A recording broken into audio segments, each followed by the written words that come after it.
মজার পাঠশালা, হাতেখড়ি হবে অনলাইনেই। আমরা করব জয় একদিন।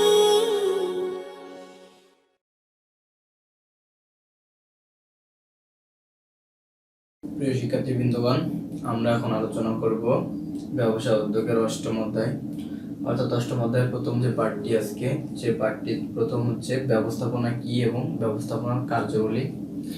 তো আমাদের সর্বপ্রথম জানতে হবে যে ব্যবস্থাপনাটা আসলে কি জিনিস। তো ব্যবস্থাপনার ইংরেজি প্রতিশব্দ হচ্ছে ম্যানেজমেন্ট। তো ম্যানেজমেন্টের সাথে আমরা অনেক আগে থেকেই হয়তো পরিচিত।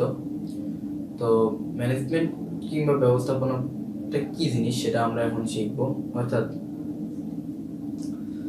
কোনো কিছুকে পরিচালনা করাকেই আমরা কোনো কিছুকে নিয়ম অনুযায়ী চালনা করাকে আমরা পরিচালনা বা ম্যানেজমেন্ট বা ব্যবস্থাপনা বলে থাকি। অর্থাৎ আমরা এখন উদাহরণস্বরূপ বলতে পারি যে একটা ব্যবসা প্রতিষ্ঠানে কিন্তু অনেক কর্মচারী কর্মকর্তাগণ থাকে, বিভিন্ন তথ্য থাকে, তারপরে বিভিন্ন কার্যক্রম থাকে। তো সেগুলো আর কি সঠিকভাবে চালনা করার জন্য যে ব্যক্তিকে রাখা হয় তাকে আমরা বলি পরিচালক। আর যে পরিচালক এগুলোকে দেখাশোনা নিয়ন্ত্রণ করে তাকেই আমরা বলি যে ব্যবস্থাপনা।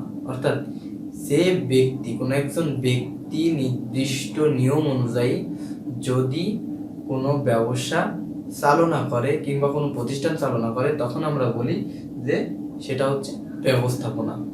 তো এই ব্যবস্থাপনার ভিতরে কিন্তু বিভিন্ন কার্যাবলী রয়েছে, যেমন পরিকল্পনা প্রণয়ন, সাংগঠনিককরণ, কর্মী সংস্থান, তারপর নির্দেশনা দান, তারপর প্রেষণা দান, তারপর সমন্বয় সাধন, নিয়ন্ত্রণ, এগুলো কিন্তু সবই এই ব্যবস্থাপনার কার্যাবলী। তো এটা কে করে?